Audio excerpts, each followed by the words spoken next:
Big boss house నుంచి బయటకు వచ్చేసిన సాయి నేరుగా బిగ్ బాస్ బస్ ఇంటర్వ్యూకి అయితే వెళ్ళాడు. బిగ్ బాస్ బస్ ఇంటర్వ్యూలో అసలు ట్విస్టులు మామూలుగా లేదులే. శివాజీ గారు చేసిన కామెడీ అలా ఇలా లేదు. ఎందుకంటే ఇప్పటి వరకు బిగ్ బాస్ సీజన్లో ఎలిమినేట్ అయిన persons direct Bigg Boss buzz ఇంటర్వ్యూకి వెళ్ళారు, కానీ ఎప్పుడు ఫైర్ బ్రాండ్తో కనిపించే శివాజీ గారు. ఎనీవే రాము అలాగే సాయి వచ్చినప్పుడు మాత్రం ఫుల్ ఫన్ జోష్ అయితే వచ్చింది బిగ్ బాస్ బస్ ఇంటర్వ్యూలో. ఎనీవే ఏం మాట్లాడాడు అంటే అందరి గురించి ఒక్కొక్కరి గురించి ఒక్కవే చెప్పాడు. ఇందులో ట్విస్టింగ్ అండ్ కామెడీ ఏంటంటే రాజమాతలా ఫీల్ అవుతుంది తనుజ అని చెప్పాడు. ఇమాన్యుల్ కమెడియన్ అని చెప్పాడు. బాగా బౌన్సర్స్లా ఉన్నది పవన్ అని చెప్పాడు. ఇవన్నీ చాలా ఫన్నీ వేలో ఉన్నాయి. ఎందుకంటే వీళ్ళు వచ్చి 1 month అవుతుంది, 4 weeks అవుతుంది. 4 weeksలో వీళ్ళకి వచ్చిన వరకు టాస్క్లు అయితే ఆడారు. బట్ తనుజ అలాగే రీతు విషయంలో కన్ఫ్యూజ్ అయ్యారని చెప్పి శివాజీ గారు అయితే క్లియర్ కట్గా చెప్పారు. ఎవ్రీ బిగ్ బాస్ బస్ ఇంటర్వ్యూలో ఒక ట్విస్టింగ్ ఉండేది. ఇదైతే ఫన్నీ వేలో అయిపోయింది ఈ వీకెండ్ అయితే.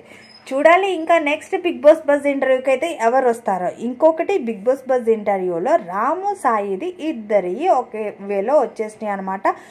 తక్కువ లిమిట్లో కంప్లీట్ అయిపోయింది. చాలా ఫన్నీగా అయితే అయిపోయింది. ఇంకా శివాజీ గారి వే అయితే.